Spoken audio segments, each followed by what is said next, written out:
Célibataire ou en couple, aurais-tu la phobie de l'intimité? Bonjour à toutes et à tous. Je me réjouis de vous retrouver pour ce nouveau podcast. Si vous ne me connaissez pas encore, je suis Bénédicte Anne, votre love coach depuis la fin des années 80. J'accompagne des hommes, des femmes, des couples qui ont souvent galéré en amour ou qui répètent le même type de relation avec des partenaires qui, bien qu'ils soient différents, se ressemblent en termes de la souffrance qu'ils imposent et du fait qu'ils sont lourds à porter. Si vous ne l'avez pas déjà fait, je vous invite à vous abonner à ma chaîne. Vous trouverez le lien ci-dessous et bien sûr à télécharger votre mini-formation offerte Attire ton âme sœur et garde-la près de toi. Le lien est aussi dans la description.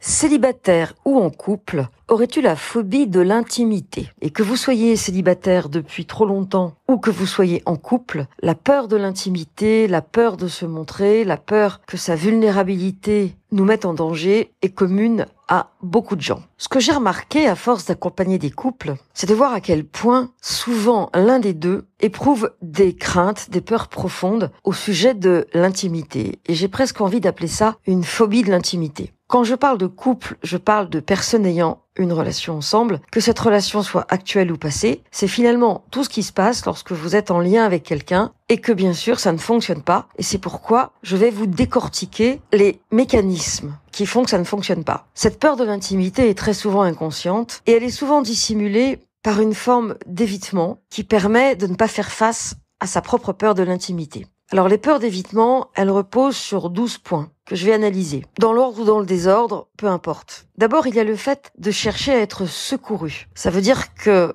vous êtes à la quête d'un prince, d'une princesse, d'un papa, d'une maman qui va venir réparer tout ce qui ne fonctionne pas chez vous. Dans la même veine, il y a le fait d'être dans des projections fantaisistes et irréalistes. C'est-à-dire que vous avez tendance à considérer que l'autre est capable de vous apporter tout ce qui vous a toujours manqué. Enfin, et ça c'est quelque chose que je vois très souvent parmi les personnes qui datent, donc qui rencontrent des partenaires potentiels, c'est que ces personnes, donc mes coachés, hommes ou femmes, placent leur date sur un piédestal, le parent de toutes les vertus et lui donne par cela même déjà un pouvoir, et quelque part un pouvoir non pas de vie ou de mort, mais de oui ou non à la relation. Et quand l'autre disparaît pour X raisons qui lui appartiennent, au bout de quelques échanges écrits ou au bout de quelques semaines, plus il a été piédestalisé, plus la chute sera difficile. Le deuxième point, la deuxième croyance, on va dire, c'est le fait de considérer que vous ne pouvez pas trouver le bon partenaire parce que le mouton à 5 pattes n'existant pas, personne jamais ne pourra fitter avec vous, personne ne pourra être la bonne personne pour vous. Alors évidemment, quand on est dans cette perspective, on va s'arranger pour que personne ne nous corresponde, il ne se passe rien, nous sommes donc toujours célibataires. Ou nous cessons nos histoires, nos idylles après quelques semaines parce que il y a toujours quelque chose qui ne fonctionne pas. Vous l'avez compris, tous ces points sont là pour vous éviter de rentrer vraiment dans l'intimité. Et le troisième point d'ailleurs est assez éclairant puisqu'il consiste à garder nos liens superficiels. Tant qu'on reste en surface, tant qu'on ne parle que de la pluie et du beau temps ou des derniers films que l'on a vus, forcément on ne va pas rentrer dans les sujets intimes et par conséquent on ne prend pas de risque de se révéler, de montrer sa vulnérabilité, etc.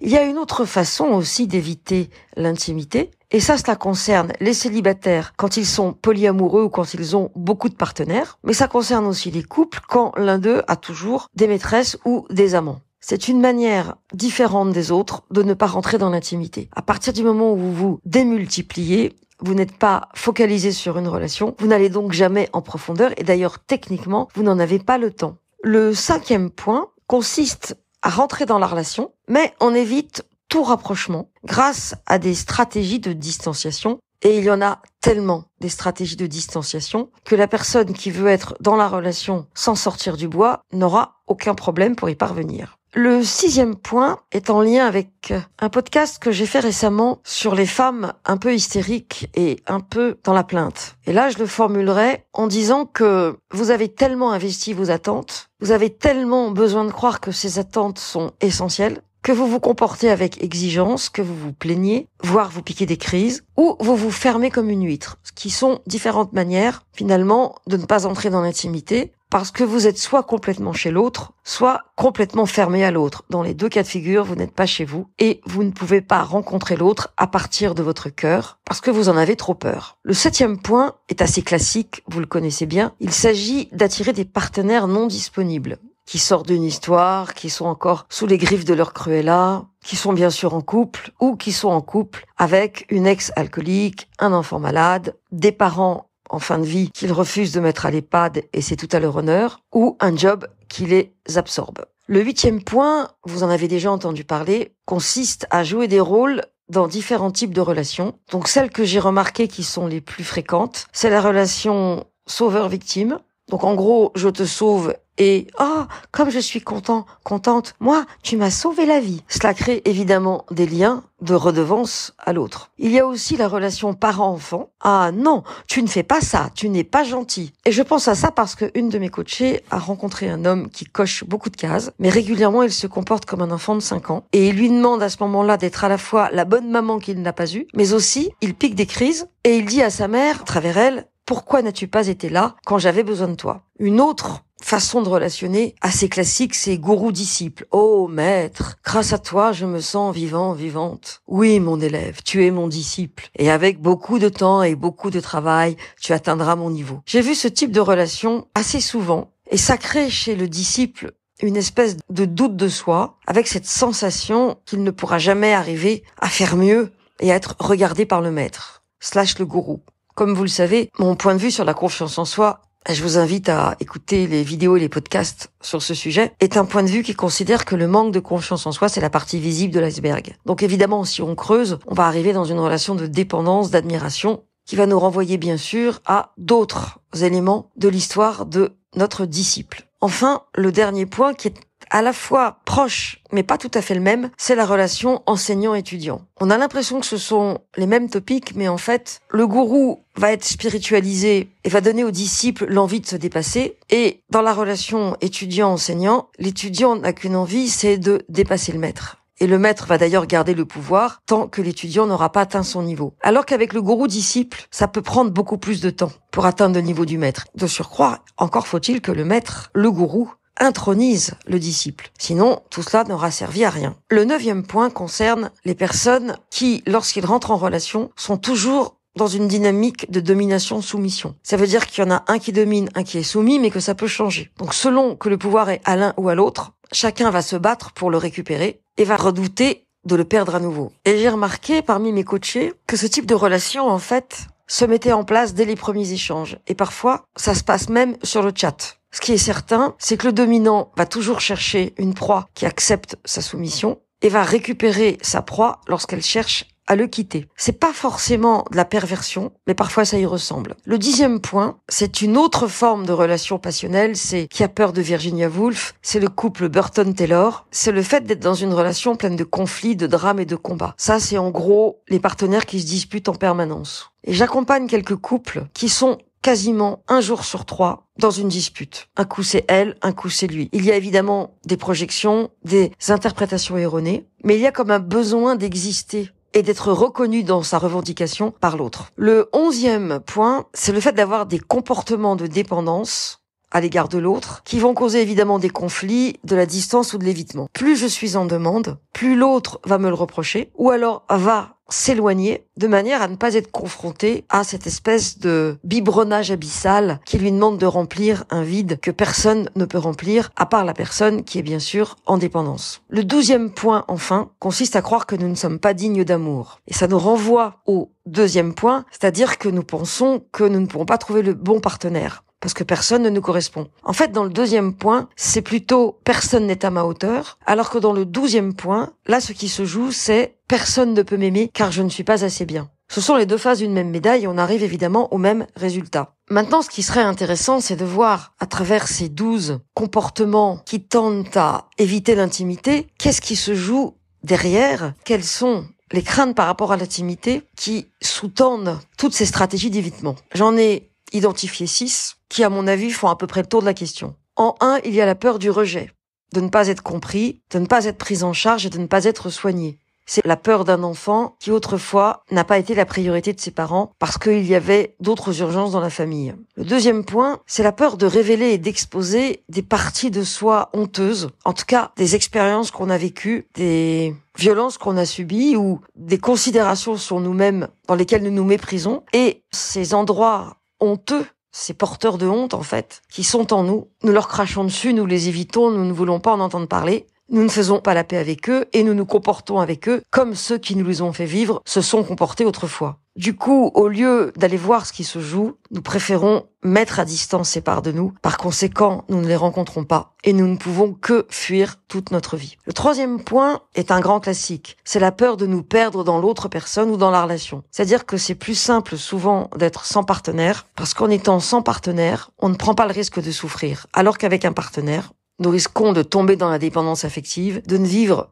plus qu'à travers lui ou elle, et bien sûr c'est un drame. Le quatrième point est aussi un grand classique, c'est la peur que nous soyons envahis et que nos limites soient franchies par des partenaires qui pourraient nous manquer de respect, qui pourraient devenir violents, ou qui mettraient la pression, qui nous critiqueraient, ou qui auraient des attentes trop importantes par rapport à ce que nous pouvons leur donner. Et ça, c'est quelque chose que nous avons souvent vécu dans l'enfance, et pour éviter de revivre ces comportements, nous préférons les éviter et rester suffisamment loin de l'intimité pour ne pas revivre ce que nous connaissons déjà. Et ça nous renvoie donc au point sur les lieux de la honte à l'intérieur de nous, parce que finalement, nous avons déjà vécu cette honte, nous n'en sommes pas fiers, elle fait pourtant partie de notre histoire, et nous n'avons pas envie que l'autre, en découvrant cette part de nous, se comporte exactement comme les personnes qui ont été à l'origine de ces hontes-là. Le cinquième point, c'est la peur de perdre sa liberté. C'est un grand classique aussi. Mais aussi la peur de l'intrusion. Vous savez, des gens qui sont un peu comme les mères qui rentrent dans la chambre de l'ado et qui vérifient s'il a des traces de sperme dans ses draps ou des choses de l'ordre de l'intime, encore une fois, parce que l'intrusion est toujours liée à l'intime. Et si vos parents ont contrôlé vos culottes, votre journal intime, votre agenda, votre haleine et d'autres choses qui ne leur appartenaient pas et qui étaient vraiment importante pour vous, alors vous aurez dans un premier temps tendance à rencontrer des partenaires qui vont se comporter de cette façon et dans un second temps, vous allez prendre de la distance pour ne pas revivre ça. Enfin, le dernier point, contre toute attente, c'est la peur de l'ennui. Je parle pas de l'ennui / vide, angoisse / compensation, addiction. Je parle de l'ennui au sens « Ah, je vais m'ennuyer avec l'autre ». Et quand les coachés me disent ça, ce sont des hommes ou des femmes qui en fait ont discuté avec leur date au téléphone pendant peut-être 1 heure et ils pensaient que ça allait être aussi passionnant, mais en fait lorsqu'ils se rencontrent, ils découvrent que l'autre a joué son va-tout au téléphone et qu'il n'y a plus rien à en découvrir. Ça s'adresse plutôt aux gens qui sont ou au potentiel ou plutôt futés ou très curieux et qui ont tout le temps besoin de se renseigner, de découvrir, d'apprendre des nouvelles choses. Et ils ont peur de s'ennuyer non pas avec eux, mais avec l'autre. Et ils ont peur que l'autre les tire vers le bas. Parce que souvent, l'autre veut faire du pantouflage, plan-plan. Mais pourquoi tu veux toujours te lever pour visiter, mais restons sur la plage, etc. Mais non, moi je n'ai pas envie d'être avec quelqu'un avec laquelle je vais m'ennuyer, me répond-il. Conclusion, ne vous trompez pas au casting. D'une manière générale, il n'est pas facile pour la plupart des gens, et je pense à mes coachés, mais à d'autres, de voir et de ressentir les craintes qui sous-tendent leur stratégie.